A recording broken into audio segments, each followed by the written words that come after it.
All right, everybody. Hey there, and welcome for the stream. See a lot of you sending some chat messages along the way. It's awesome. Hi, I'm very excited. All caps. Love to see it. How is everybody doing? I know that today is our day. Well, I guess it's technically still our day 3 now. This is pretty much the first stream of day 3, so thank you all for joining and sticking around for the long haul. Hello there, Bolio25. Good to meet you. And yeah, some of you might have seen I sent out this this survey link, and I'm going to send it out again because I really want to see you all and see your responses to it. It's basically a survey where we can get to know a little bit about your prior experience with AI agents, with low-cost large language models. And I'm actually going to go through it together, the results. So let me pull those up and we'll get started looking at them. Okay, thanks for doing that survey, Viscoose. Okay, let's get started here. So the first question I had for all of you was kind of a silly one, but who, and the question was, who has heard of AI? Okay, and unsurprisingly, 100% of you have heard of AI before. I think there's not many souls on this planet who have an access to the internet and they also have not heard of AI.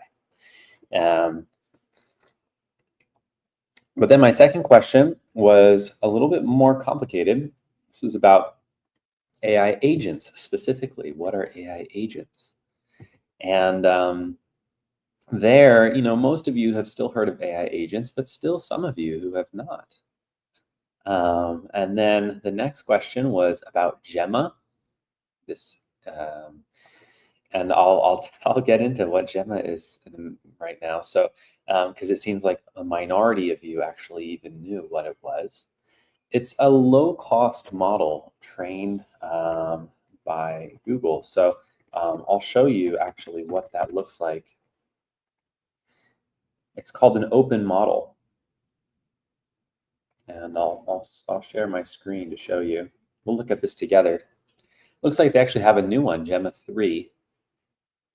I think for ours, we're not using Gemma 3, but you could. And it's something that you can basically use for free in your project.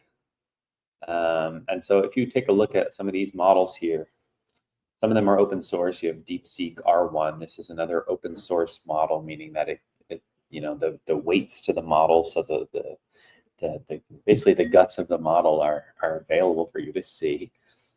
Same with DeepSeek V3, Llama. O3 Mini is actually proprietary though, so they keep that information a secret. You can't know that.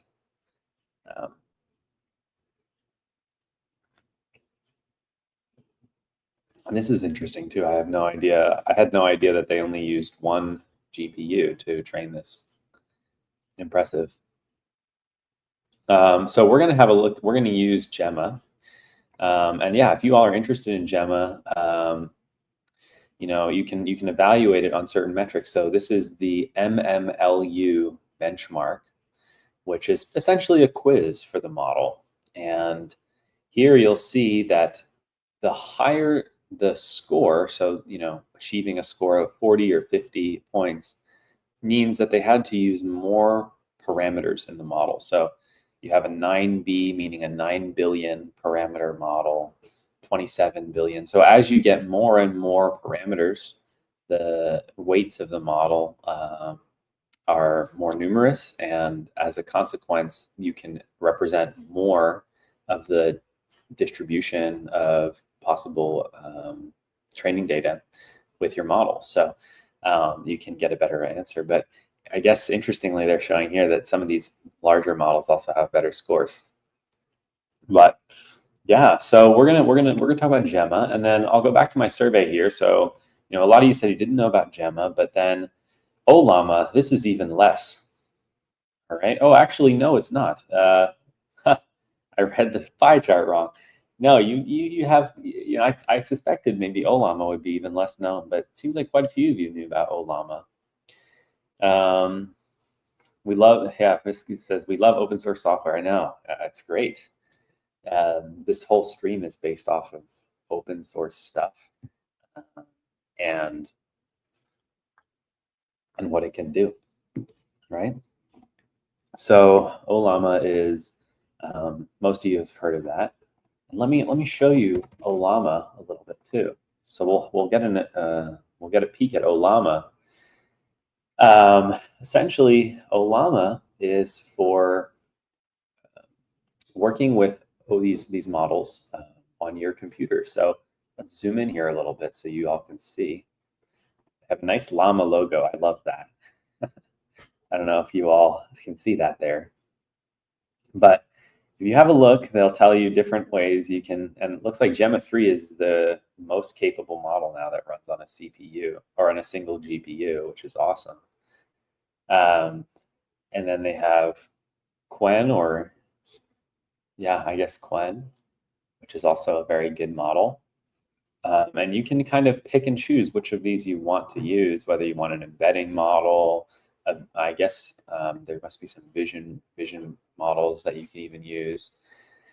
You know, as a show of hands, who here has tried to run an open source model on their computer? That'll be the next step, actually, of our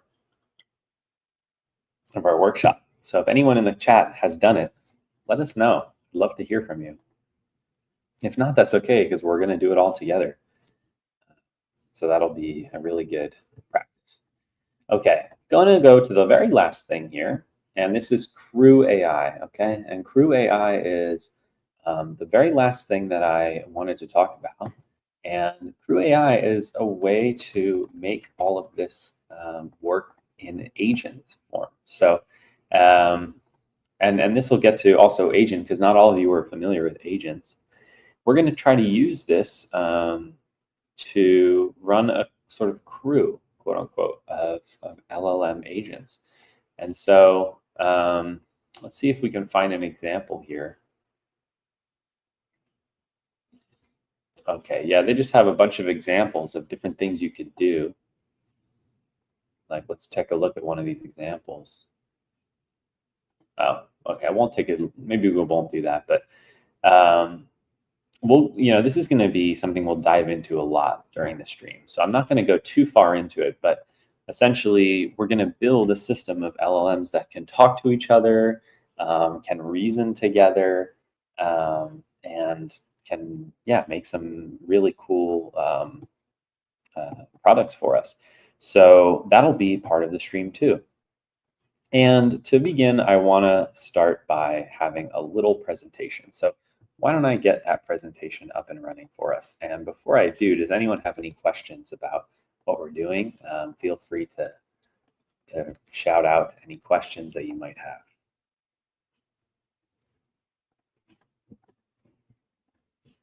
No, none that I hear so far. I'm getting my screen up here. And yeah, so let's go ahead and begin. I'll just introduce myself. Oh, sorry, that's I shouldn't have a hackathon. I just finished with a hackathon, so I took the slide from there. We had a great hackathon at Hack Mesa, which was basically 2 days long, Friday and Saturday. And it was here in Los Angeles, which is where I'm based. And it was a really fun time. We got some neat projects and some really motivated students. So, by the way, check out our hackathon page. If you haven't done that, that's a really, really great place to find hackathons in your area. I highly recommend them. I mean, even if some people might be a little bit nervous to, go to an event that's in person or, meet some other people and form a team, but it's super, super valuable. Okay, any required specs on PC? Good question. So typically, there are models that can run on a CPU. So you'll typically need a CPU and at least some gigabytes of RAM. But, pretty much, I mean, these models can pretty much run on any computer. It's just a matter of how fast they'll run. So on my computer is actually almost 5 years old at this point. It's a 2021 MacBook Pro. Um, I don't know if what computer you have, but yeah, I'm able to run them super well, no problems. So it's great. Okay, so fix my slide here. No more hackathon. Now it's time for Hack Week. But yeah, I've been here at Major League Hacking for over 5 years now. Really doing hackathon coaching, open source fellowship, which we have.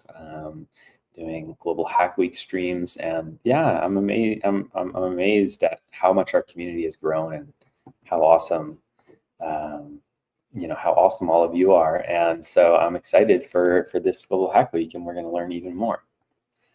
And yeah, I totally agree with you, Shruti. It's really interesting field. So we'll get started with it now. And first, I'm going to learn to build. Talk about our overview here. So we're going to learn to build agentic AI applications, and the focus is really to have some cost-effective implementation of large language models. You might know this or not, but some of the large language models can be really expensive to run. Even if you use their API, you could easily burn through $5, $10. Honestly, in a day of testing your application, you could definitely do that depending on how intense your application is. So we're going to try to use local models. And so we're going to split this into two 2-hour sessions. So the first 2-hour session is today, and the second one is tomorrow. Let me actually get that link up in case any of you are around tomorrow and would be interested in that stream.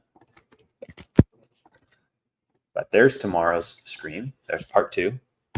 So definitely stay tuned for that. But yeah, we're going to do some theoretical knowledge, but we're actually mostly going to go for hands-on experience. So let's get started. All right, now there are a few prerequisites to this stream, and if you don't fit these prerequisites, feel free to follow along.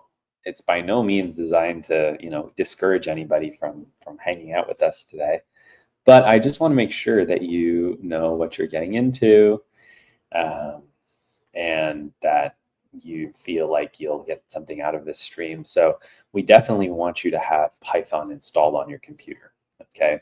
And I can send a link to Python just so that you all have it.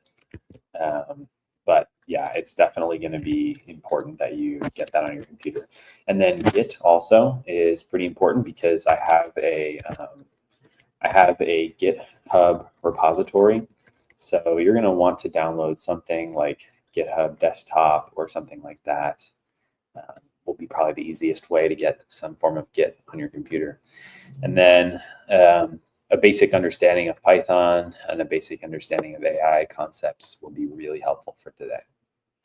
So yeah, let me know if you are concerned about this. You maybe want to go over some concept if it's not immediately clear. So just let us know about all that stuff in the meantime. Okay, so first I want to I'm gonna send the repository URL. I guess I didn't change this here, but I did change it in my repository. So let me give you that repository URL.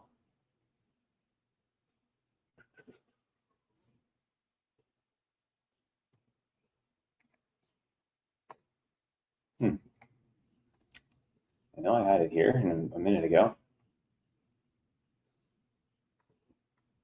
Okay, I'll just send it to you.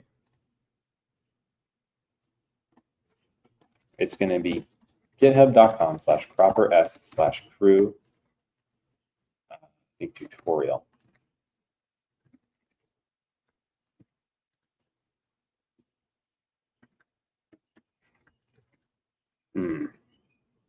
Okay. Why don't you just head to my GitHub repository, my GitHub account. So there's my GitHub account, and it's going to be the very most recent repository there. Crew AI.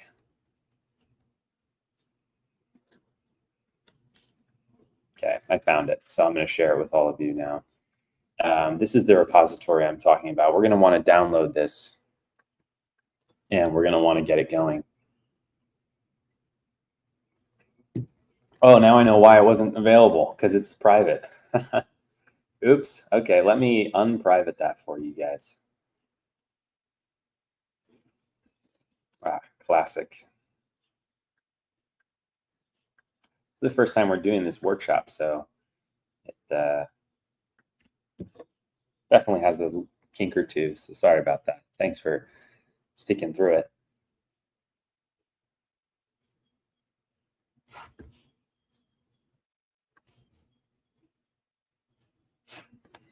My two-factor authentication, get it all set up. All right, I think I set it to public now, so should be there for you. Why don't you give it a test out? See if you can download this for your own computer. But yeah, there's the page again. It should be working now. And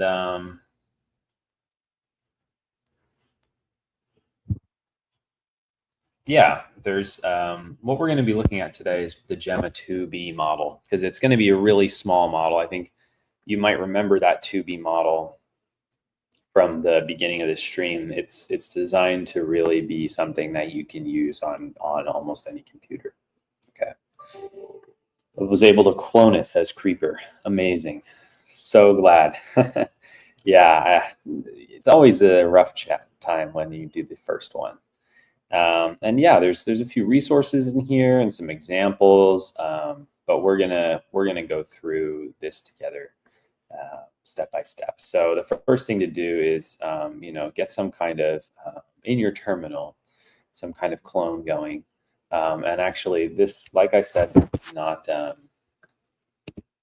so this should actually say github.com/s/crewai. And then, yeah, it will clone at Crew AI. So you can actually do cd Crew AI to get in there. And the other choice, of course, is if you have some kind of desktop application through GitHub, you can clone through that. This is basically the code we're going to be working with today. Okay, and so all these slides will be relevant to that. All right. Oh, the requirements are taking a while to install. Yep. Yeah, there's a lot of requirements for this project. So not a bad idea to get that get started on that, right? But yeah, Bolio says successfully cloned on my PC, so that's awesome. And this next thing we're going to do here is create a virtual environment. Okay, so for those of you who are not familiar with virtual environments or maybe how they work, it's a way to separate some of the things in your computer from what you're doing. So we're going to separate what we're doing now from everything else, so that when we install certain packages and we start running codes, they don't necessarily interfere with the other parts of the computer. And the way you do that is through this venv package, or the way that I do it at least. So you could type venv to make a new one, and then you activate it using this second command here. And on Windows, it looks a little bit different. So just copy whichever one you know works for you. Okay. A question from Diraj. We have to fork it first, right? Before cloning.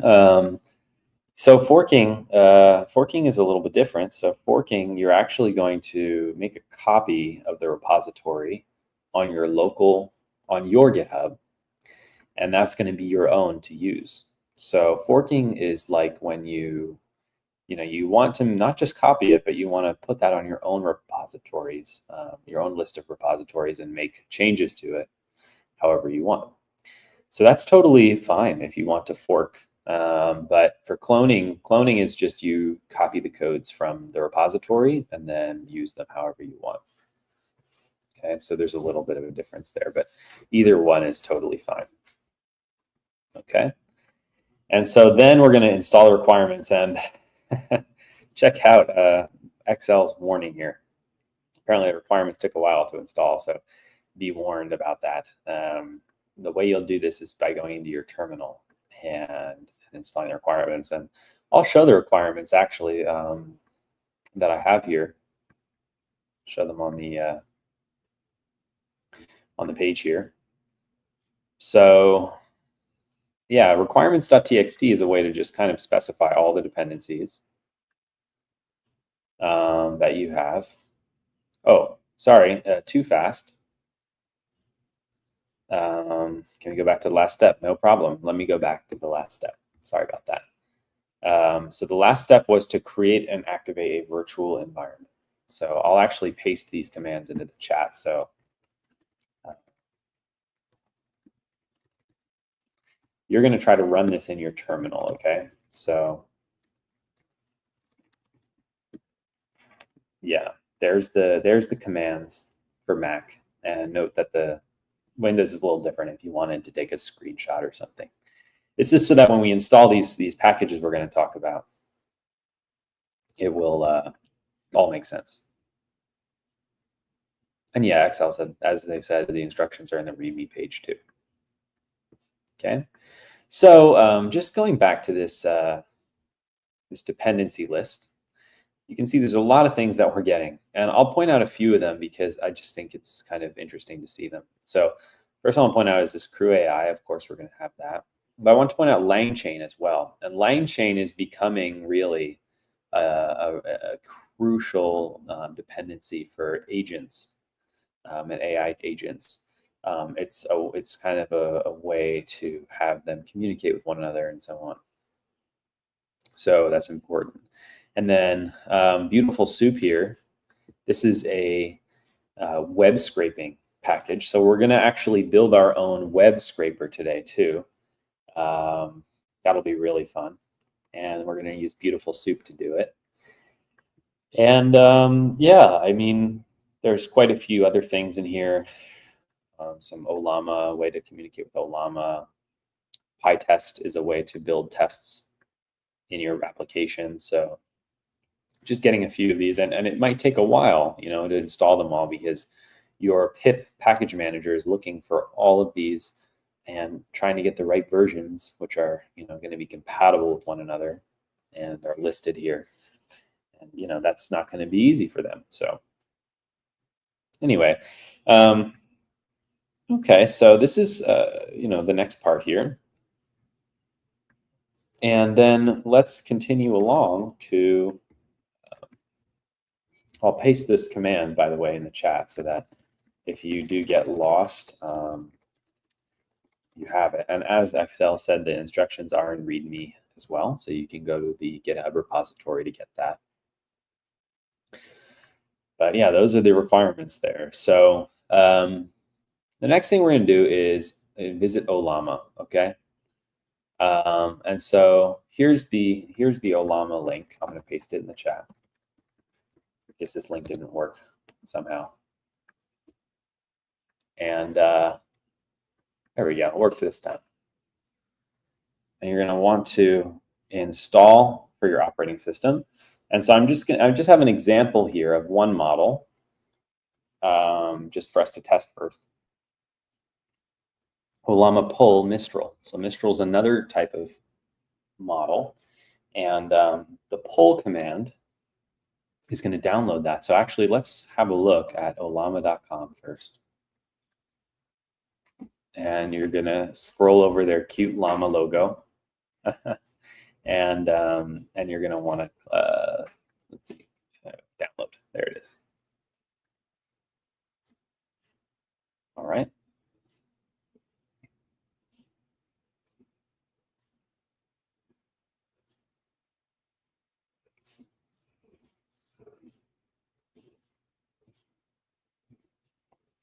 And you're going to want to click download for Mac OS.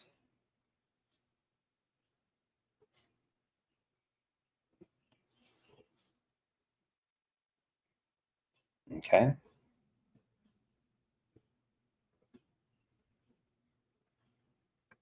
All right, we have a question here. Seems like a lot of open source resources. Should I be concerned about 0 days and exploits in open source installs like this?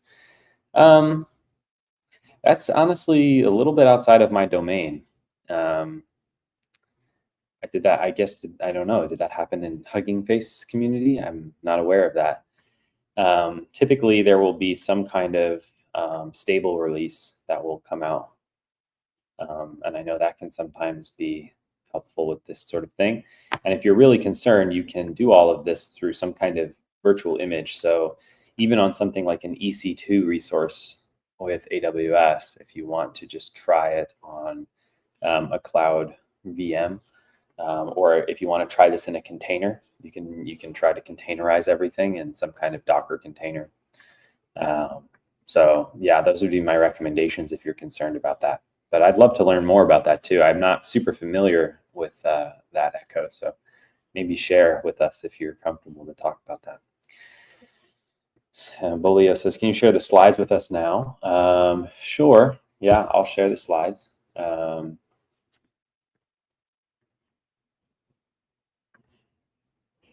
share these setup slides.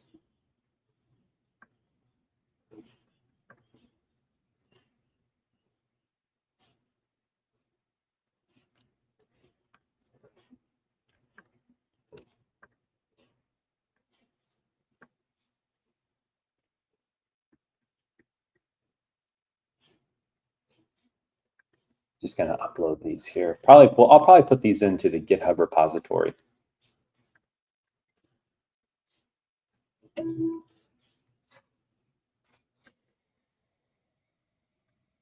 All right, I just added it to the GitHub repository, so have a look at that.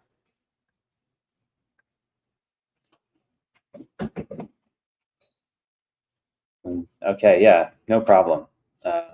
Yeah, always. I mean, if you have interest in that, we actually have quite a few Docker tutorials on our YouTube for anyone who's not familiar with Docker. If you want that extra layer of security, you can use Docker. Looks like it's going to take a lot of time to download Ollama. Yeah, and that's why we're gonna go through the rest of the tutorial too. So just have it running in the background. And another question, can I get a link to the repo? 100%. I'll send that out right now. Yeah, thanks for bearing with me, everybody. This is the first time we're running this workshop, so it's definitely going to have a couple of hiccups here and there. But thanks for bearing with us. Okay, and so where was I here? I think we were installing Ollama. Oh yeah, there's some other ways to install Ollama too, I guess.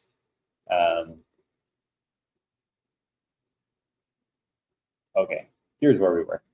Got lost there a little bit. So I'll actually do this on my own Mac.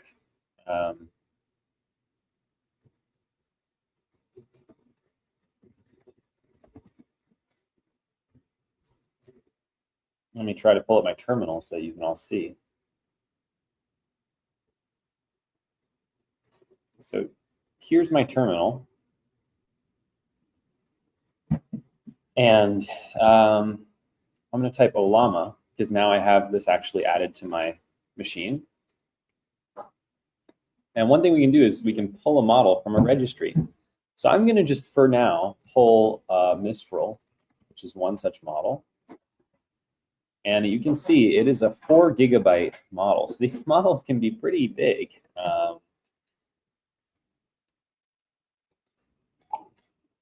But normally this would be hosted somewhere on some server, but a copy of this, but actually we're using it on our machine. So it's got to be kind of small, at least small enough to fit on our hard drive.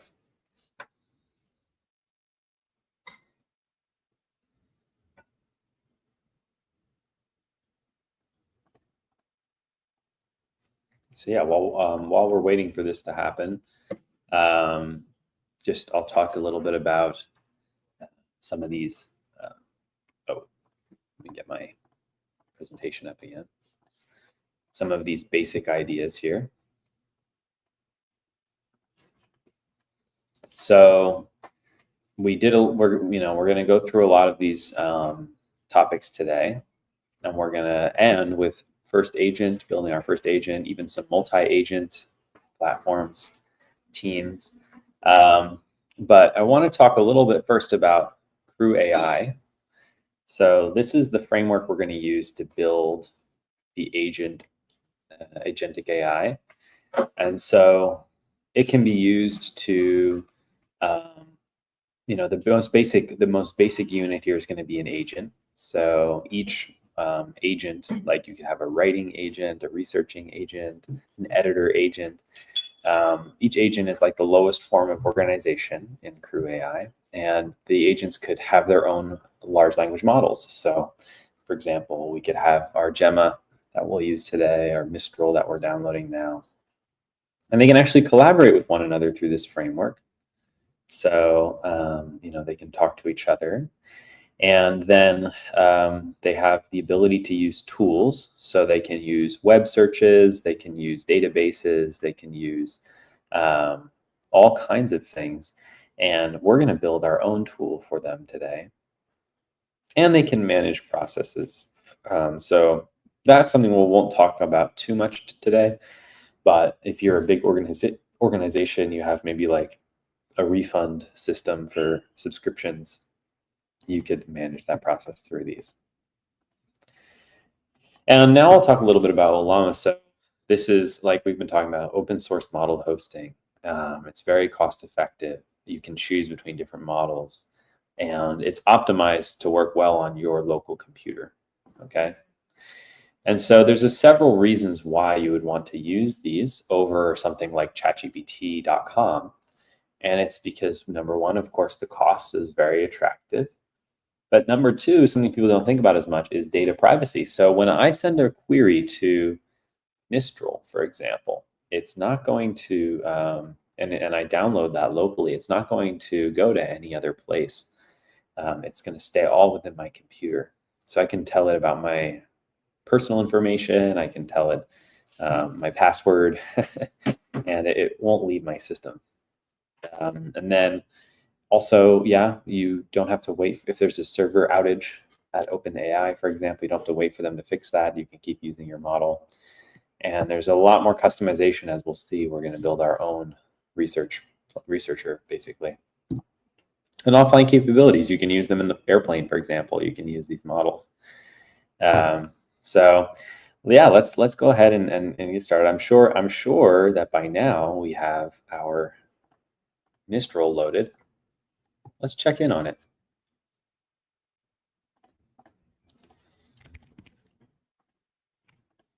Okay, it looks pretty good to me. We can test it now. So we'll do Ollama run Mistral.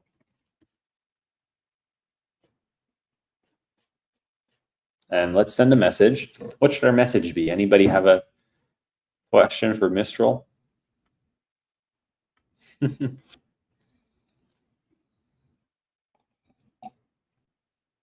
else says, why not LangGraph? LangGraph is another really good tool. I researched LangGraph for this, but I just decided not to use LangGraph because I thought it was a little bit more complicated than this platform for this tutorial. But yeah, maybe we'll get into, maybe in part 2, we could expand into LangGraph and talk about that platform too, if enough folks are interested. And then, is it supposed to be in the form of a query? Yeah. So yeah, ask any question or anything, any message you want. We can send it to Mistral.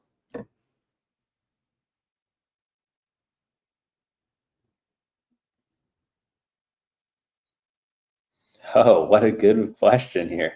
So we have a couple. What are the best toppings on a pizza? Best toppings on pizza. Okay, let's see what it says. Taking a minute, but not too long to get the answer. Here's our answers. Pepperonis, mushrooms, sausage. I can't believe it would say this. Pineapple. Yeah. Pineapple. Okay.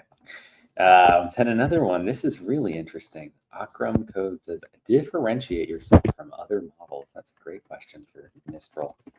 Differentiate yourself from other models.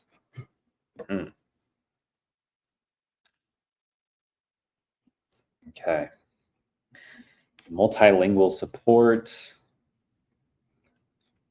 Interesting. Yeah, I feel like all of these things are things that other models can do. So I'm not convinced, Mistral, that you did a good job of differentiating yourself here. Um, but certainly a good one. And how to rule the world. That's another good one by It's Tim I King. So here we go. Maybe we'll see what Mistral says here. Okay, how to rule the world. Establish alliances and get resources. Goodness, at least it wants us to be fair and equal. That's good. Fascinating. Okay. Well, thanks for those questions, everybody. And so you can see Mistral can do this type of stuff. And the next thing we're going to do is we're actually going to pull Gemma 2B. And if you want to try pulling another Gemma, you're welcome to. You know, I personally am using 2B because I want it to run fast.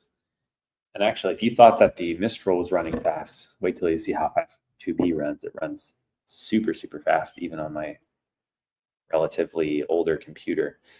But yeah, Gemma 2B runs really fast. And, you know, you're welcome to try it with the other ones. There's even now 27B. So if you have a really amazing computer, go for it. And yeah, so it's the same exact way as Mistral. So you just pull the model to download, only have to do that once, and then you can test it. Okay, so there's a few other commands I wanted to show you in Ollama. Let me actually get the tab because it's not really big, is it? Okay, so one of the things you can do is Ollama list to list all the models that you have. You can remove one by using the rm command, and you can pull a new one to get it onto your machine. So I'm actually going to try Ollama list on my machine.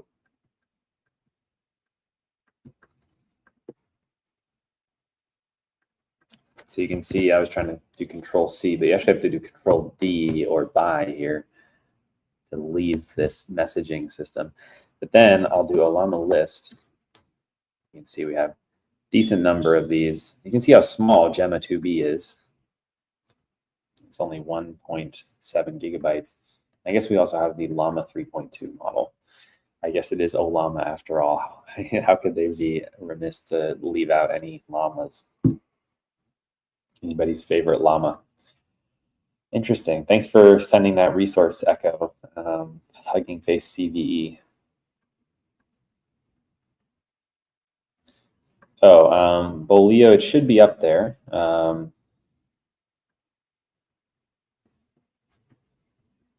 so here's the link to the GitHub repository.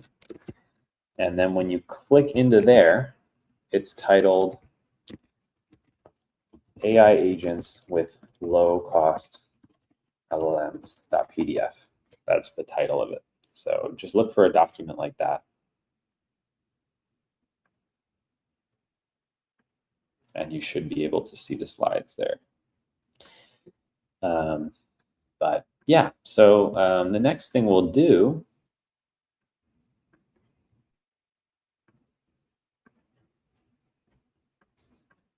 is set up our crew AI system. So we've got our Ollama, but before we do, anyone have any questions about Ollama and what we were up to with Ollama? Hesitations about it? Difficulties with getting it installed or downloading Gemma 2B, which is going to be our model of choice today?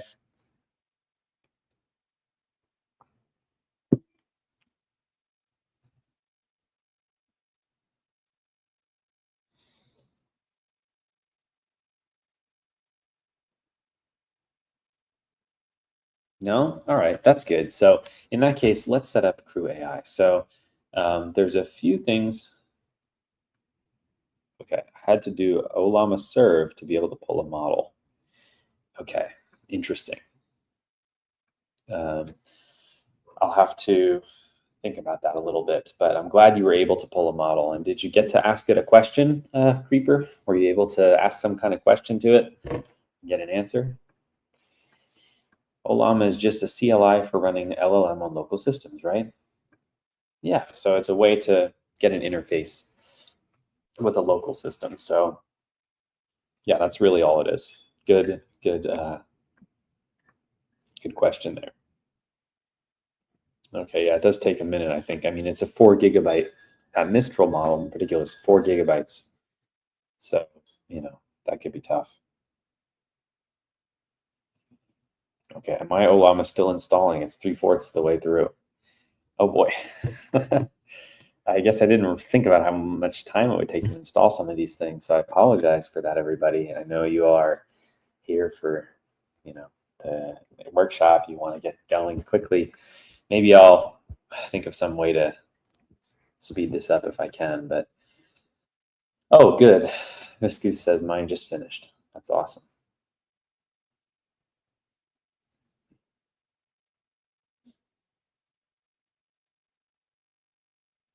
Okay, and Rahul, you're getting an error. Let me actually just I'll go back to here. That error indicates that you don't have a sufficiently up-to-date Python.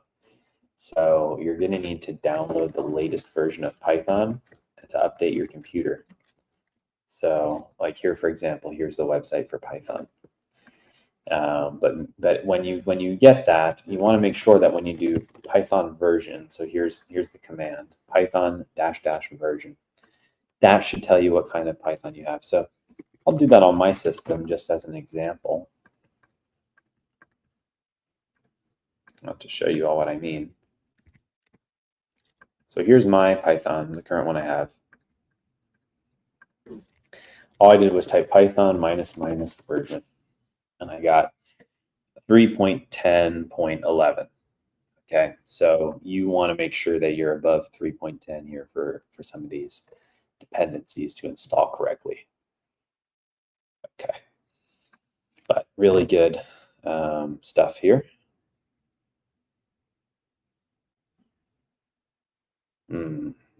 Showing Python version 3.13.1. Okay, not sure about that. You might want to ask ChatGPT about that. It might be that even though you have Python 3.13 installed, that might not be compatible with some of these libraries. So let's try installing this specific version, Python 3.10.8, the one that I have, and that might help. Okay, Bolio says, I'm here now. So did you get access to that slide, Bolio? Let me know. I definitely want to know if you were able to get access or not. Okay, great. Awesome. Thanks for your questions, though. Thanks, everybody, for your questions. This is really helpful because, as I said, we're going to do this workshop again, most likely. And so we want to make sure that it's smooth for people. And, there will always be some issues, but maybe we can fix some of those for the next time. Like, for example, maybe running in a Docker container could be a really good suggestion, or having all of you install all these things at the beginning, to get you set up first. But let's go ahead and start with Crew AI. This shouldn't be as much downloading as we had before. But yeah, just another reminder to set up that environment, that Python environment, if you haven't already. If you already did this, don't worry about doing it again. I'm just putting it back up here because this is really important for the Crew AI part here. So far, we've not really been using these dependencies, but we're going to use them. So get ready. But yeah, so the next step here is going to be to create a base configuration, okay? And so in your, okay, sorry. You used Ollama poll Gemma 2B. Oh, okay. So the next step, if you did Olama pull to be, try this command out here. Try Olama run Gemma to be. Try that command, and you can paste whatever message you want after that. You could use a one-liner like this, or you could even just type Olama run Gemma to be and hit enter, and then it will start letting you chat. Okay, so it's really up to you, whichever way you want to do it. But yeah, let me know how that goes for you. But the next step is going to be to create an env file. So who here is familiar with a .env file? Has anybody heard of this before?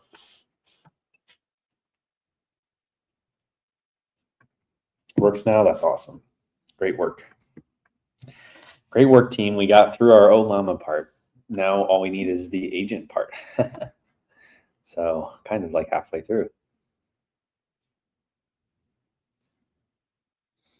Okay, so some of you in the chat, Kai Sanad has heard of it.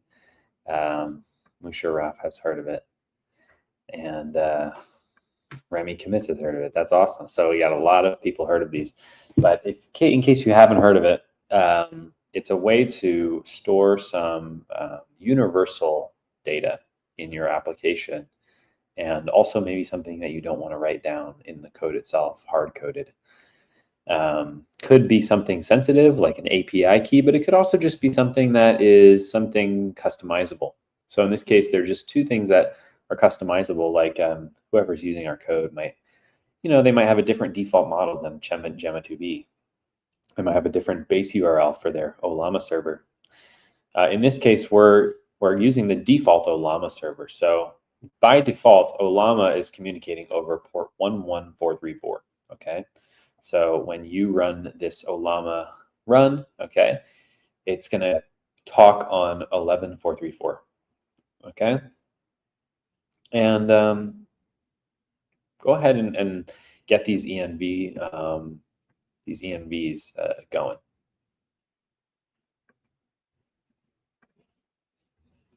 I'll show you too what I mean by that.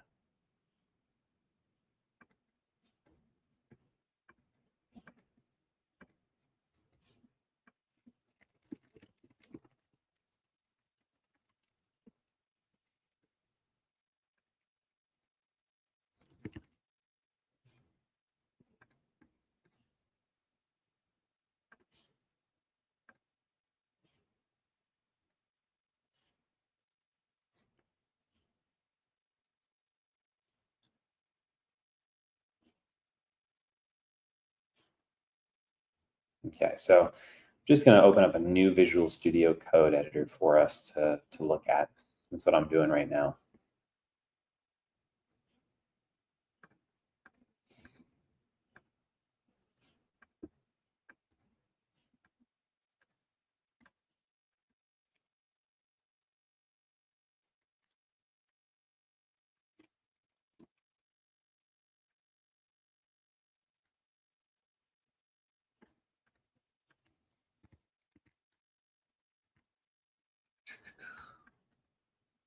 Okay. Sorry about the delay, everybody. Just trying to get this up and running for us.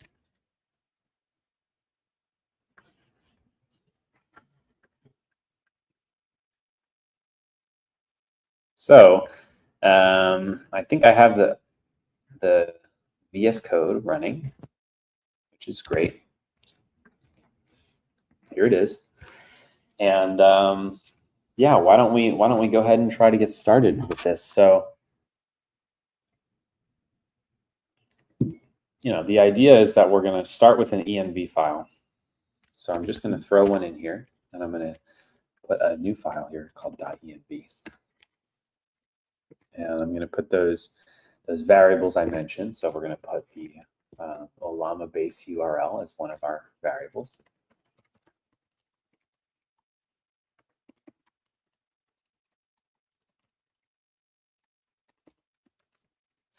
And the other one was default model. And we're going to use Gemma2B for our default. And we're going to save that file. Okay. And so the next step here is we're going to do the project structure.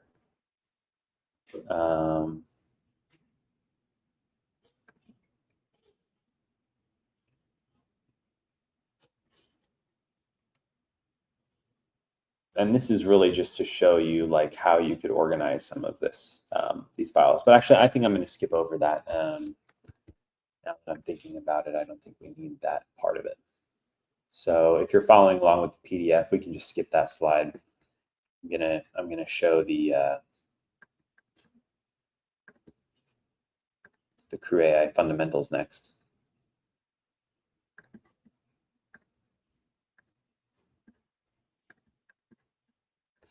So the first thing we're going to do is learn a little bit about the agent architecture, okay, by trying to make our first agent. And there's a few things going on in this code here, and we're going to actually code it up ourselves. But I just wanted to show it to you first. We have our imports here, so we're importing an agent module from Crew AI library. So that's how we're going to build our first agent. Remember, agents are like the most basic unit of this Crew AI framework. And then the second line here is from LangChain. Okay, and LangChain has a great way for us to import Ollama. And so we can now use the Ollama server within our Python notebook. So someone said in the chat that Ollama is like a CLI. Well, now we can use that like Python. So we tell it, okay, here's Ollama, and we should load the Gemma 2B. So it's kind of like saying Ollama run in our CLI, okay?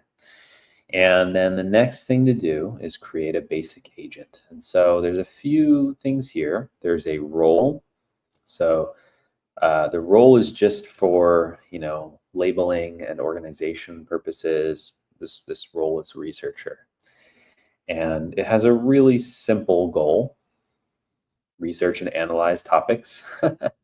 So you can be really elaborate with this goal. I mean, don't let my lack of imagination here dissuade you. And then the backstory. So backstory could be, something like expert researcher with years of experience, or let's say that it's an agent that's a plant horticulturalist, right? So you have so much experience dealing with plants and making them happy and things like that. And then whatever its LLM would be, and then we set verbose to true. And then the way we execute it is we do agent.execute, okay? And of course, this is research the impact of AI on healthcare, right? That's our goal. So let's try to build this simple agent, okay? Going back to our Visual Studio Code.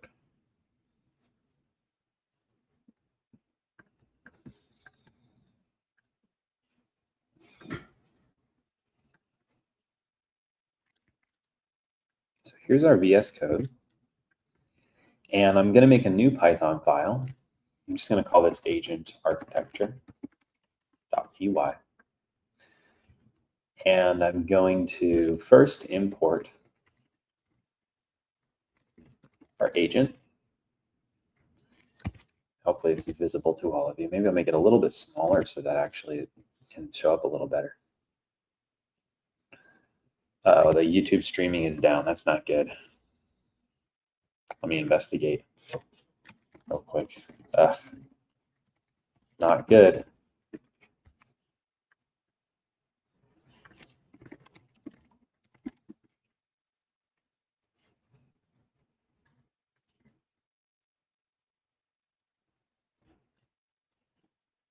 Seems to be working for me. I don't know. I just went on there and I can see myself. So I think it is working. I believe says I'm still at the step after running Ollama run Gemma 2B. I asked 2 questions. Great. Did you get answers on those? I hope so. The next step is just to keep following those slides. So right now I opened up an env file to specify where my Ollama is, and I'm going to start getting start putting some agents in here. Okay, so I'll put another one here, LangChain community.llms import Olama. Okay, and so that's going to import the Olama module, and then we will give it the Gemma2B model as we wanted to, and we'll create that first agent. So I'm going to give it the role of researcher, give it a goal to research and analyze topics effectively. And I want to give it a more fun backstory than what I had before. Oh, here, let's see. We have an interesting thing. All right, summary of your findings. And I'll say, you are a very informal researcher and you like to explain things in a down-to-earth way. So be relaxed and chill with your explanations. We'll see what that does. Maybe that'll mess up my demo. I hope not, but I don't think so. But yeah, pretty cool, right? So here's our agent. And then we're going to do an example task now. So we can do agent.execute. And our question was research. Actually, let me just put this on a new line. Research the impact of AI on healthcare. Okay, really simple question. Not a simple answer. And let's try to run this. So I'm going to open up a terminal here. And I actually have my own environment where I have all this stuff. I think this is what it's called. Yeah. So I already got it into this environment. And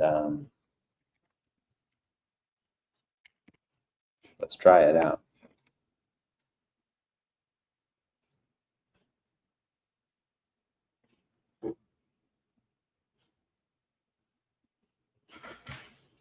Okay, so it didn't work. I'm not sure why though, because maybe I should check my GitHub. Might have another version of this. So I ran it earlier. I might end up taking down this slides because it doesn't seem like it worked very well. Okay. Yep. These slides are definitely not accurate, so please discard slides. Please instead use the GitHub repository. So this is gonna be our hello world.py. Yeah.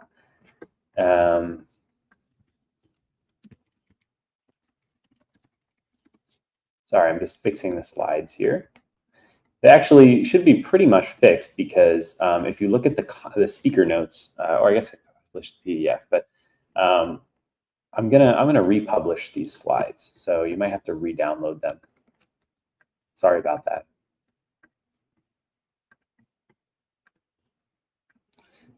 Shouldn't take me very long though. I'm just gonna quickly republish the slides. I think this is somewhat of an older version of the code that I guess I started building but didn't work. So yeah. Okay, the slide should be updated and fixed now. Sorry about that, everybody. Like I said, we do a new workshop, it sometimes has some troubles. So we're going to want to go to our hello world, actually, .py. So I'll open that up.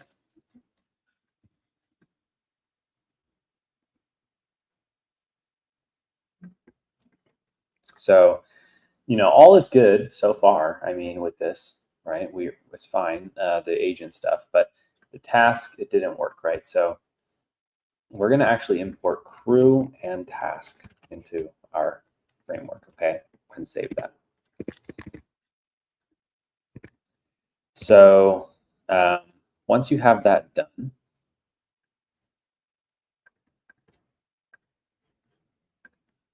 we're going to want to keep going because we're going to add a task object.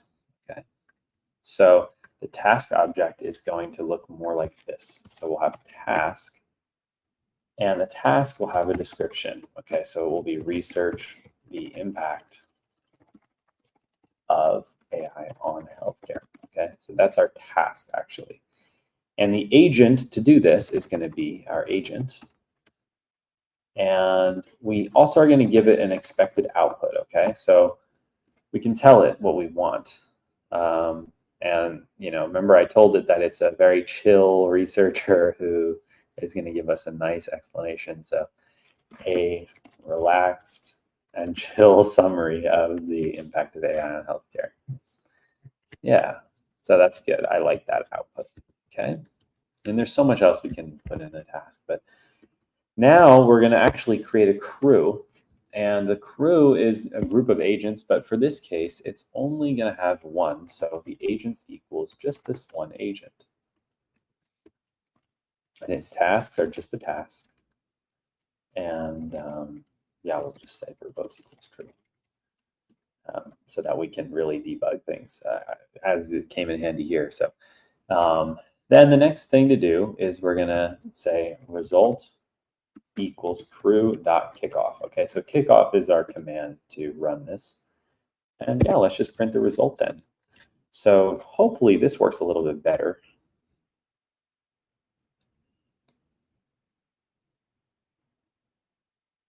Oh, it seems like I might have missed something. Yep, didn't write that correctly. Description, should have written description there.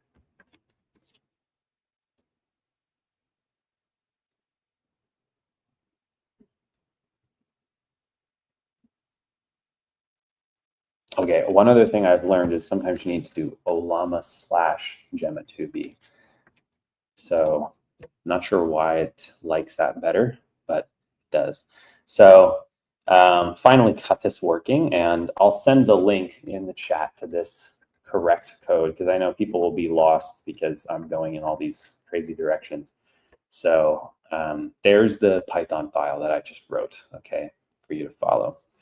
Sorry about that. I think I had a little bit of a issue there, but question here, can we use Olama for cybersecurity tasks? I don't see why not. I mean, I guess it depends on what you're trying to do, but I could see using it for some kind of fraud detection, right? If you're trying to see if some email is authentic or not, you could ask an agent to be a cybersecurity fraud detector of some kind. You could use it to generate emails to remind people to change their passwords or send them cybersecurity newsletters to their inbox. I mean, there's a lot of possibilities there, right? But yeah, so it seems like finally we got this to work. Even though apparently there's even something else I should be doing. These things change so fast, you never know exactly what you're supposed to be doing, but it looks like it finished, so let's read it. AI is having massive impact on healthcare. Key points. Analyze medical images and data much faster than humans. And then it can tailor treatments, identify new drugs. Cool. Oh, and a game. So these are the key points, I think, and these are the examples, right? It's used by doctors to diagnose cancer, patients who are high risk of developing diseases. That's awesome. It worked. Here it is, right? So, yeah, I mean, there's our very first agent. What do you all think about this? Were you able to get it to run on your computer like I was? Let me know. And if not, let me know that too. I want to know.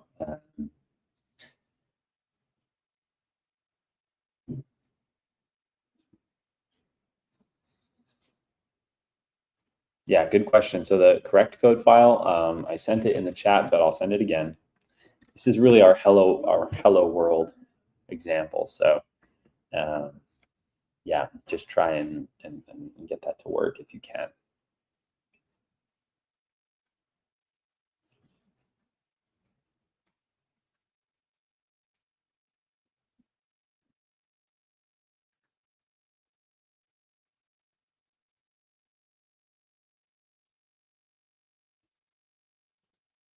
All right, Musharraf says, yes, looks good. Awesome. So I think we're going to move on then, because we do have some other things to cover.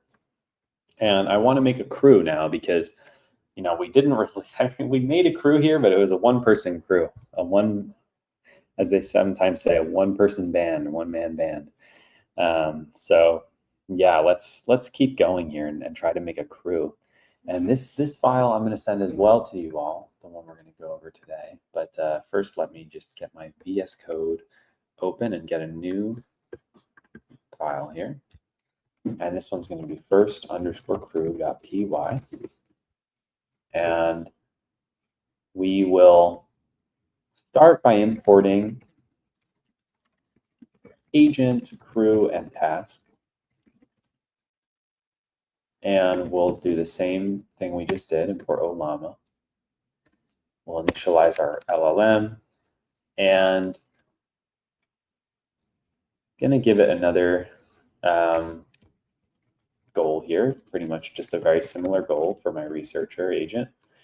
But first, yeah, let's say we're going to create some agents. Okay, so instead of creating a new researcher, I'm actually just going to copy and paste the researcher from before. I don't want to waste time recreating an agent for researcher. But I am going to redefine its variable name to researcher, or maybe a researcher agent would be good. Okay, and then the next one I'm going to show is, let me close out of this too, is going to be the writer agent. Okay, and so the role is writer,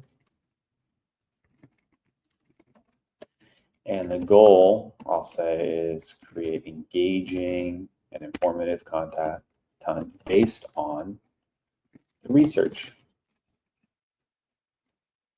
Okay, and then backstory. You are a writer. You will be given a summary of research findings and create engaging and informative content. Very creative. You like to write in fun and engaging ways. Be creative. What a great backstory. I love that. Thanks, Copilot. So yeah, I'll give it an LLM, and that's all. That's all for our writer. So we have two agents now, and you might be wondering, how are these two agents going to work together, right? Well, that's where our crew comes in. So I'm going to make a crew. So here's our create the crew. And this is exactly what I want it to do. I want it to combine the two agents. So you might remember in our first case, we had just one agent here. But it still accepted a list here. And then in first crew, we actually now have two agents, right? So we have two agents in our list. And then with our tasks, we're actually going to add two tasks here too. So yeah, actually, I guess I didn't create the tasks yet. So let's do that next.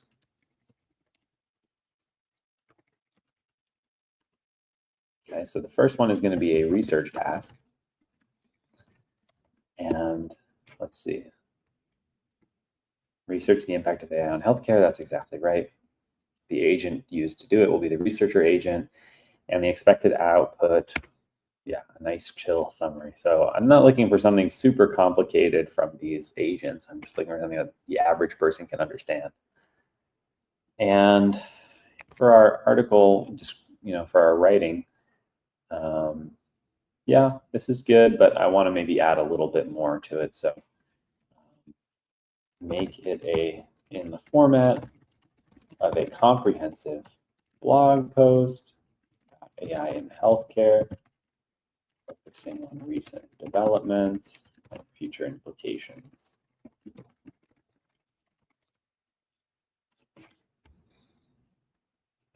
While keeping things accessible.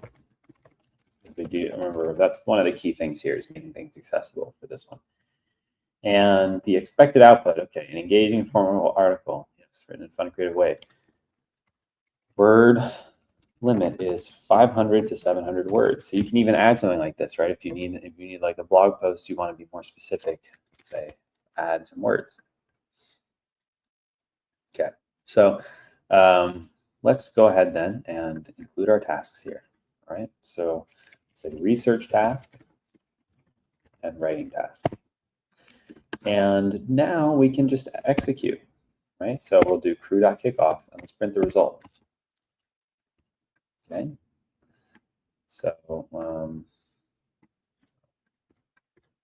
that was kind of strange. I don't need so much of a debug console here. I don't know why it's a. Okay, there we go. Get rid of that darn thing.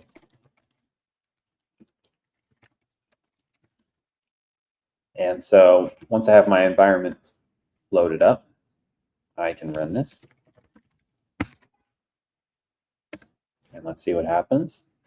Should take a little bit longer than the previous one. Still not too long though, I don't think.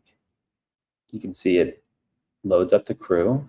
The researcher researches and thinks.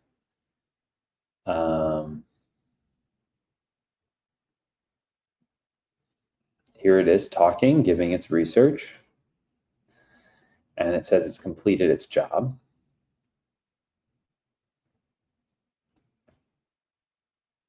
And then it's time for the writer to go. So now the writer is going to start its job. It knows that it's supposed to create an engaging article based on the research findings. So the research findings were up here, right?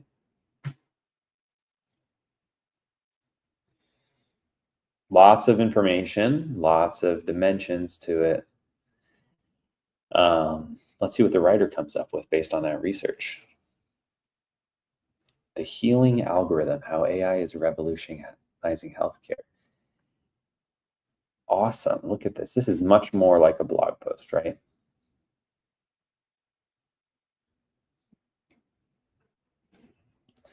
So you could imagine having some system where some researcher goes out into the world, finds all the data, gets all the latest articles.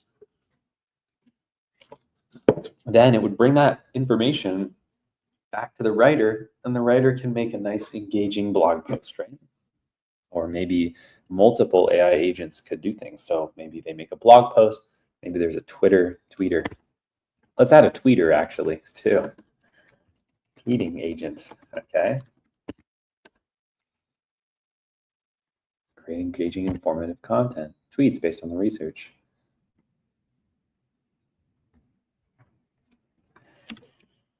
This is important. The tweet cannot be more than 140 characters. Please ensure that it is not more than 140 characters, or you must revise. Okay, so there we go. So let's add that in.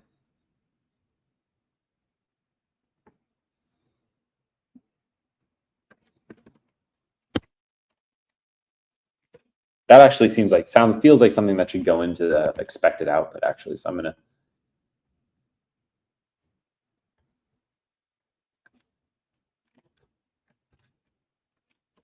Okay, so that's more of like an expected output thing, I think. So yeah, your word limit is 140 characters.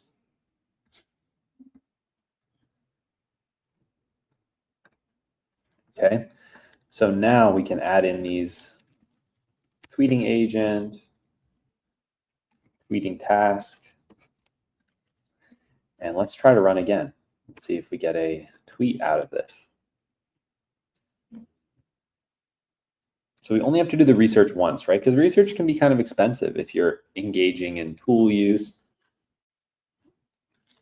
if you're querying all these databases and things like that, which for now we're not doing that, but it's still good to learn how to do a basic crew.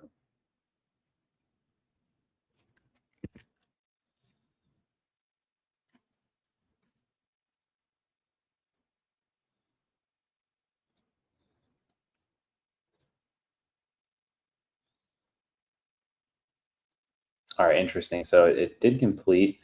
I feel like this tweet is too long. It seems way too long for a tweet. But you kind of get the idea. There's some things that still, I guess, we need humans for. But anyway, that was sort of the basic idea there. And yeah, does anyone have any questions on this before we do a more Olama deep dive here?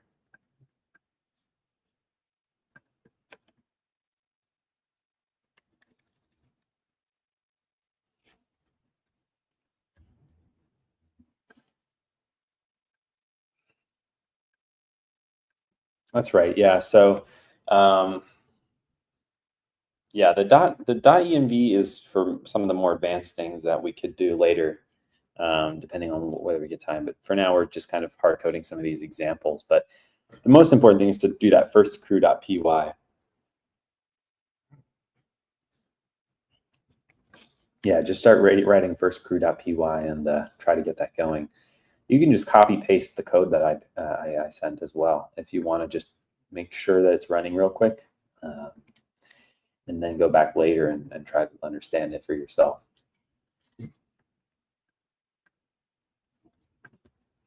But yeah, awesome work, everybody. We're really moving along here, which is great. And so now it's time for our deep dive. And I want to talk a little bit first about these available models. So I already talked about Gemma 2B, 7B, 27B is one of them, 9B. You know, the bigger the B, the more advanced that model is in its class. Okay. And then Llama 2, there's also now, you know, these models are now in their third version. So there's now Llama 3, a Gemma 3, but also has a similar B classification. There's Mistral, which is made by the Mistral AI company. I should say Llama is it's open source, but it is managed by Meta. Same with Gemma and Google Research, DeepMind specifically, and then Qwen is another open source model. So yeah, these are all typically open sourced models that you can get on Olama. And then there's a few selection criteria you might want to use. So we talked about these a little bit, but just want to reemphasize that, you know, if you want a more advanced response, you're going to need a bigger model, but that might not always be necessary. I mean, for example, we saw that even a small model like Gemma 2B could make a nice blog post. But if it wanted to, you know, make a tweet, that might be a little more complicated due to the word restrictions. So we might want to try a bigger model for that. And another thing is hardware constraints, because there are real constraints on how fast you can do these inferences, model inference. So that's very important. Your performance needs, you know, how quickly you need some answer. So, you know, Gemma 2B you can see is quite fast, but some of these other models, like even now, open deep research features in some of these open models, or in some of these proprietary models, excuse me, they can take, you know, 5-10 minutes to run. So you have that in mind too. And then cost, of course. So all these things are important to think about when you're selecting your model. And as far as performance goes, there are lots of dimensions here. The memory usage. So some of these models can use, you know, 50, 100 gigabytes of RAM. And that is not something you can support on your local computer. So you have to keep that in mind. And inference speed, quality of outputs, resource utilization, things like that. And there's also cost implications too. So, you know, your electricity costs, maintenance and overhead, scaling considerations. So this is all stuff that like a normal, like a company that's trying to build models would probably have to consider, not necessarily us, but still interesting to think about. Okay, so now we're going to build our first agent, and this is going to be much more of like a real situation, real case. Um, and we're going to even build a tool for that, okay, which is going to be kind of cool. So let's get out of here, and I'm going to actually show you how to get this on your computer.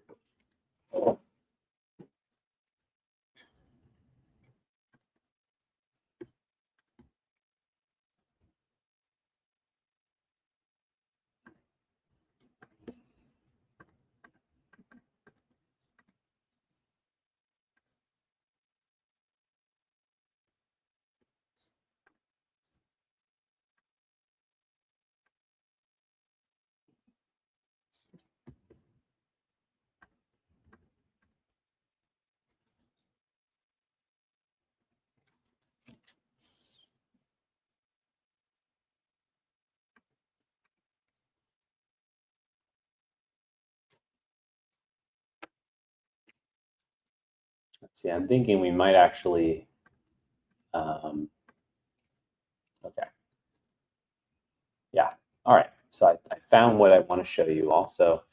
Again, we might actually use the link here, not what we have in the slides. So I'll have to update the slides a little bit too.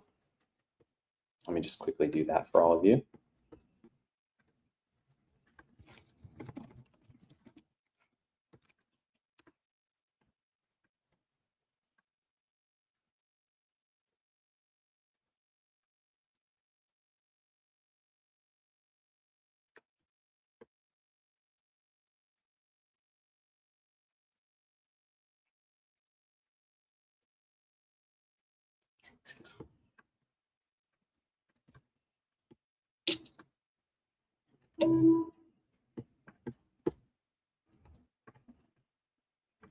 All right, I updated the slides for all of you. So we are going to make our first tool, but we're going to use the custom agent.py link. Good question from Firebrainer. What is the minimum system requirement for implementing this model on my local machine? So that's a great question. I think usually it will say in the model itself. Let me try to find that information. I feel like typically it's pretty open-ended. I would recommend just trying to run it on your computer and seeing what you get.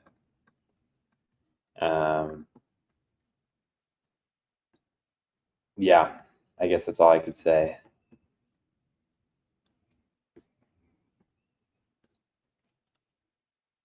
But how do we install Olama on the virtual environment or general?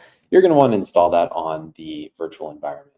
Or, I'm sorry, the Olama you're going to want to just download. That's not a package. I guess in a sense it is a package, but it's something that you're just going to download onto your computer. It's not any kind of Python package, which is what we build the virtual environment for. But good question. Just go ahead and download that onto your computer.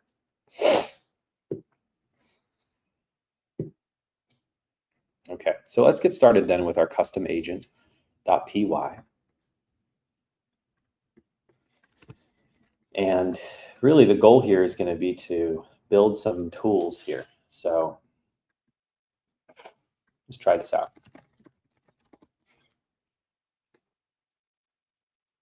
First thing we're going to do, let me present. Can't forget to present. Pretty important.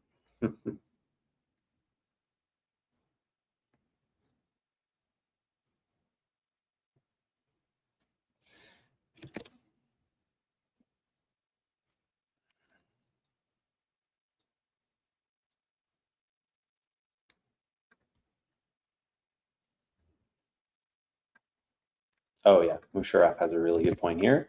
You can always use curl to get Olama, so definitely take advantage of that if you use curl, you like your terminal a lot. But yeah, let's continue along. So here's my editor here. We have our poor excuse for a tweet down here. But yeah, let's get started with this. So first, I'm going to just import those same things that I import every time. Agent, crew, and task. Get from the LangChain community Olama. This time, though, I'm going to get a few more things. So I'm going to get the tool from Crew AI. Requests, which I don't know if you're familiar with requests, but requests will allow us to do something like HTTP request, right? I'm going to import BS4, which is Beautiful Soup 4. I'm going to import type from typing some types here and JSON. So based on these import statements, you can kind of guess where I'm going with this. We're going to try to search on the internet, right? And so is there a possibility of replaying this workshop? Absolutely.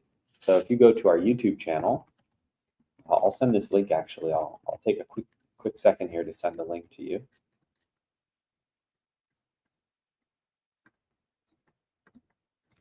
Here's the link to our YouTube for this live stream, and it's going to get recorded, so you can rewind, you can play it later. But yeah, awesome. So no problem. Thank you. So let's start with building our tool here. So we're going to use what we call a decorator. Okay, and decorator is this ampersand symbol here, and what it does is it's a shorthand in Python for what we call a function wrapper. Okay, so it's going to add additional functionality to our function. So we're going to call this the web search tool, and we're going to put a function down here, which we'll call search web, and we are going to give it a query string, and the output will be a string. And the idea is going to be to search the web. So basically, pretty simple. Let's try using this beautiful soup, actually.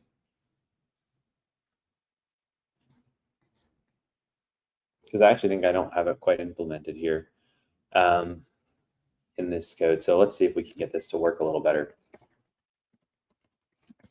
And we have our data analysis tool.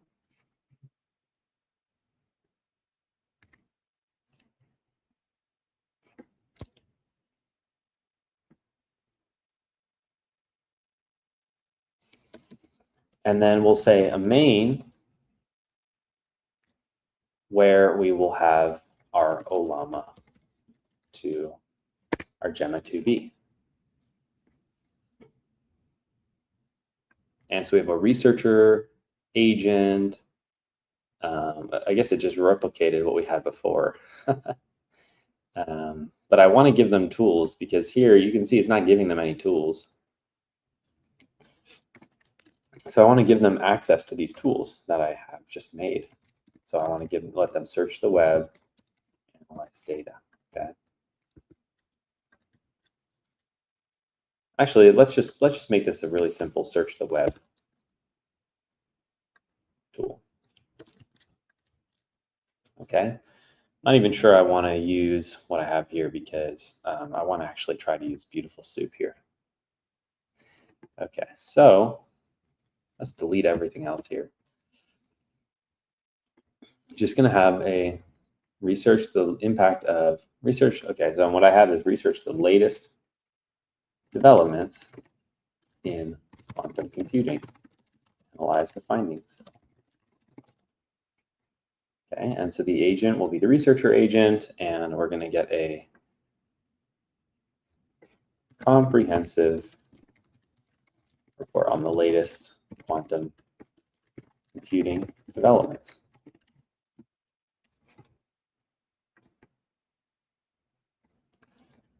And then here, we of course need a crew. And let's try to kick off our crew. Oops. An error somewhere, it seems.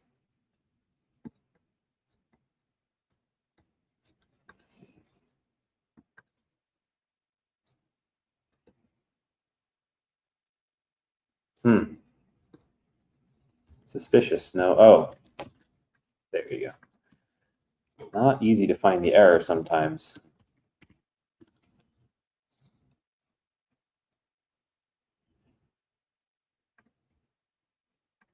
No problem, Firebrainer.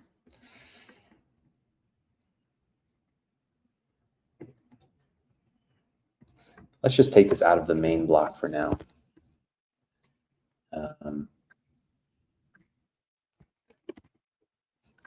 And try running it.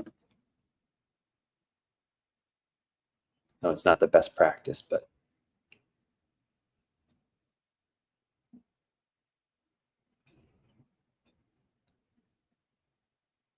okay, it says I now know the final answer. That's interesting. Could not have expected that.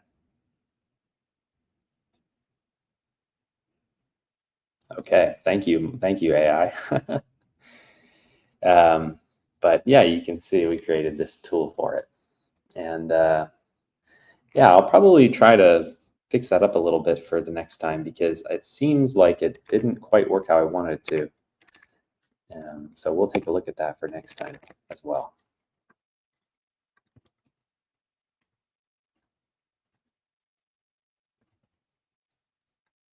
We update the custom agent code so that you all have access to it.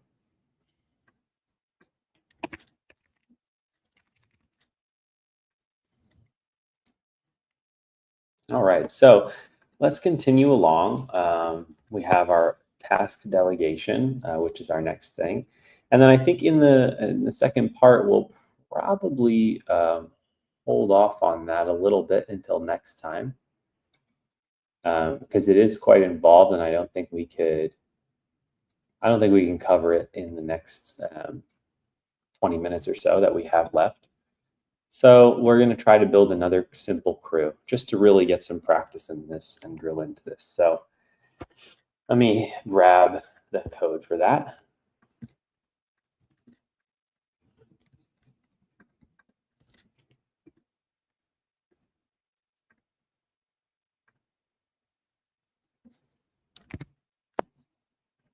So here's the code for that.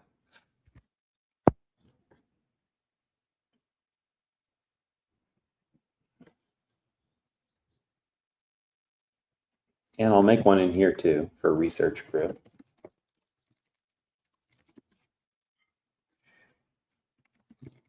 And so we, of course, import all of our relevant things.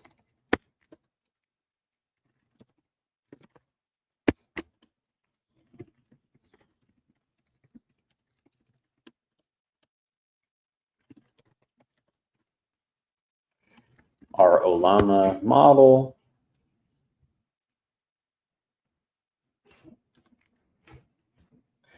And let's say that we have a researcher agent,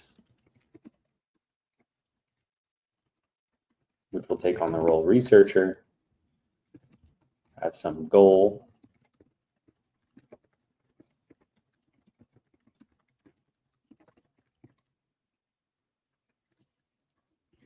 and some backstory.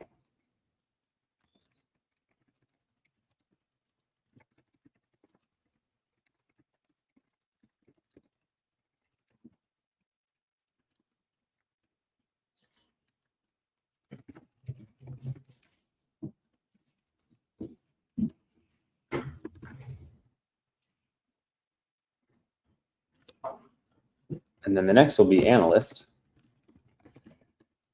So the analyst will have some role, some goal,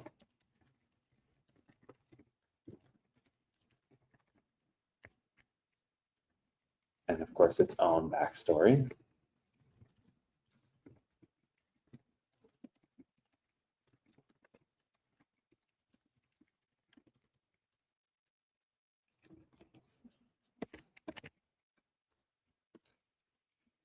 And then a writer agent.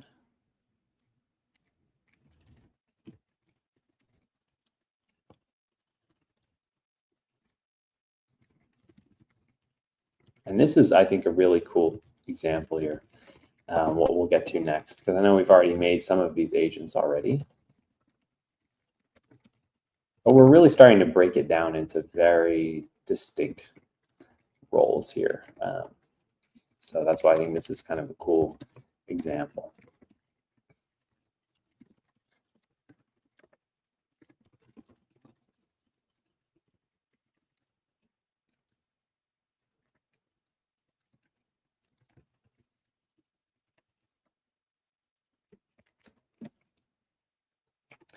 And I have another that I want to make, which is editor. Okay, so the editor goal will be to review and improve content for clarity, accuracy, engagement. That's what I said. Senior editor with experience in technology writing for publications, let's just say. And so now we can make some tasks. Okay, we have actually 4 different agents in this example. And so let's try to make a few tasks. Okay, so the first one will be our research task.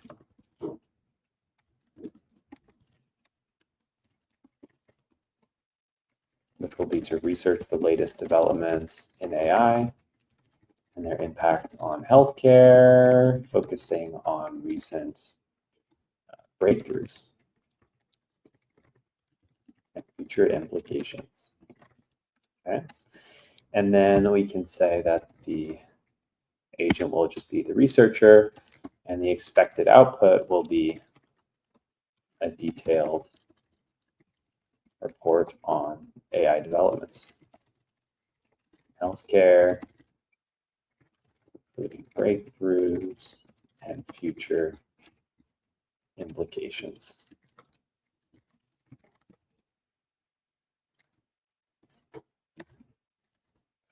And then I'm going to make another task, which is the analysis task, okay? And this will be the job of the analyst, okay?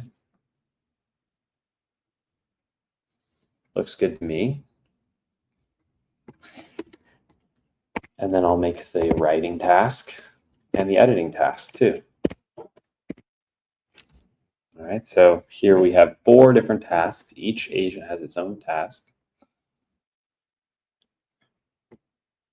And so we're ready to make our crew.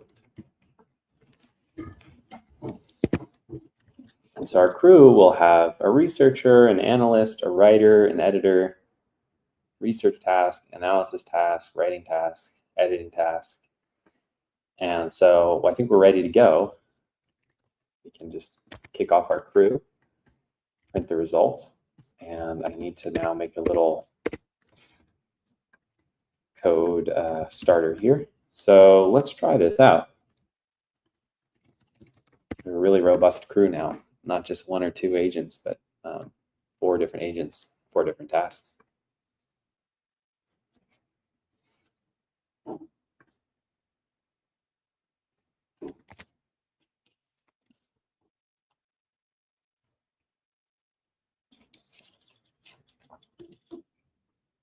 Yeah, I know our editor, our web search function didn't really do a great job last time, so we're gonna dive into that more next time. So don't worry about that. We'll get it figured out in part 2. I think with the advanced examples definitely work. It's just yeah, the basic example kind of wanted to add something a little bit more relevant, but yeah, I guess it didn't work out super well. But all right, so it's going to give a great answer. Apparently, that's amazing.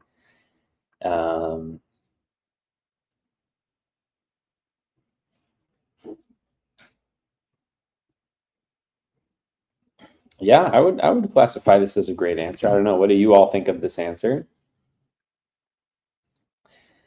But yeah, I did a good job, I think, of editing, making it look very clean. Let's see if we can investigate any of the intermediate responses. So you can see that the researcher first came up with a really comprehensive research report based on all the different dimensions of the problem and the future implications. And then the analyst identified some key insights. So that's good. And then the writer made that more engaging. Seemed very interesting, very, I guess, colorful with its language. And then the editor pared that down into some more organized information. Creeper asks, could you make it respond as if it was Dora the Explorer? Fascinating example. Okay, let's try that. Hopefully Dora won't be too mad. Okay, how would we do that? Let's try to change the writer's backstory to do that. You are Dora the Explorer, a popular character on a children's show.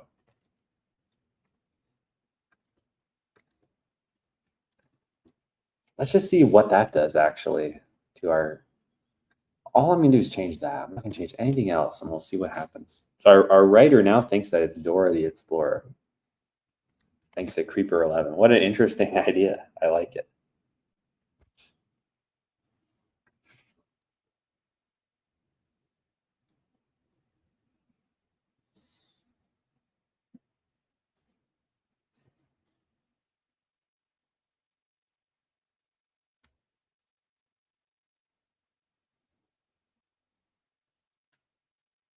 See what the writer said.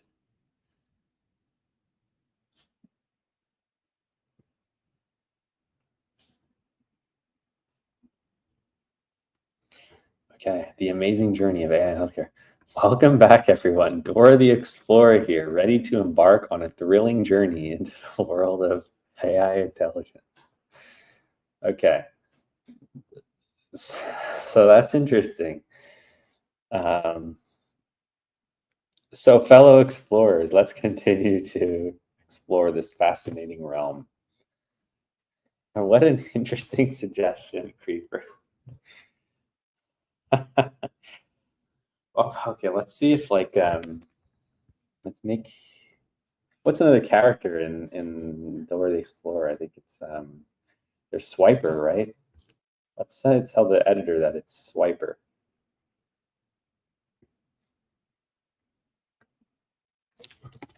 Swiper the fox.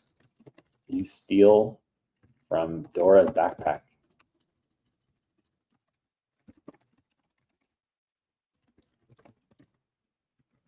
Dora is the writer. Let's see what that does. No idea what that's going to do. That should be interesting, though. Oh, goodness.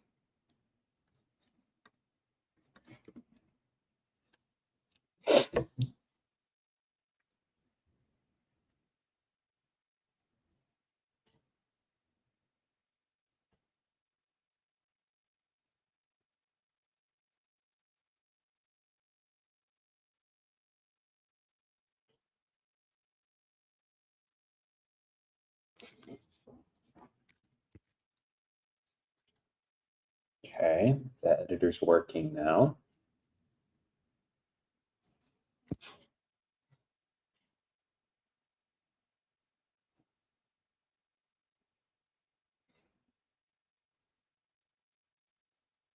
Okay, it seems like that somehow did not really influence it. But the writer being Dora the Explorer definitely did influence it. Fascinating.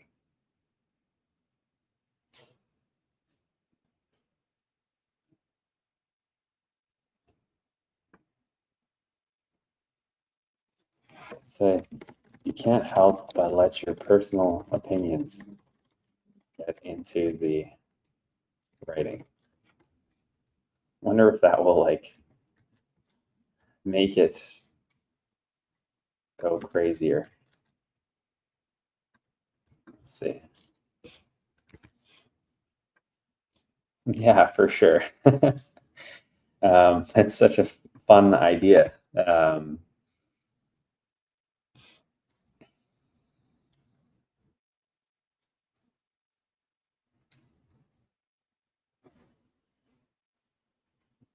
And I encourage you all to play around with your agents and your teams too.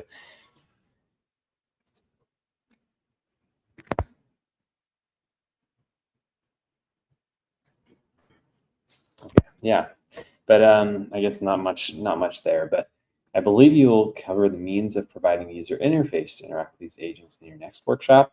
Yeah, we could definitely do that. We can make a little UI for this if you want. I was thinking to build some real tools that they can use in the next workshops. So something like a web search feature, for example. which today we didn't really get a good web search feature going. So I was thinking maybe to do something like that. But yeah. And a calculator too. I was going to make a calculator as well.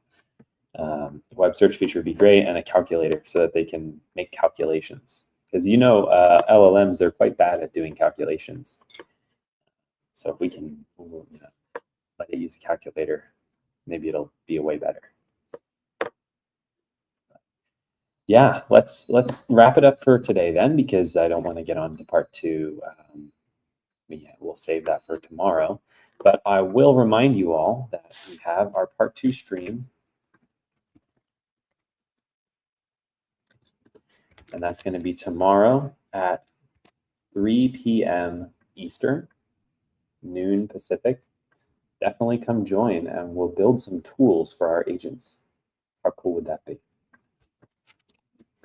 And I think the next stream is going to be with Carrie. It's not actually until 5 p.m. this afternoon, but this is Carrie's stream.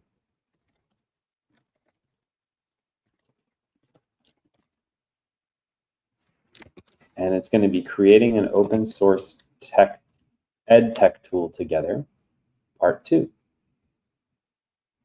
So definitely have a look at Carrie's stream as well.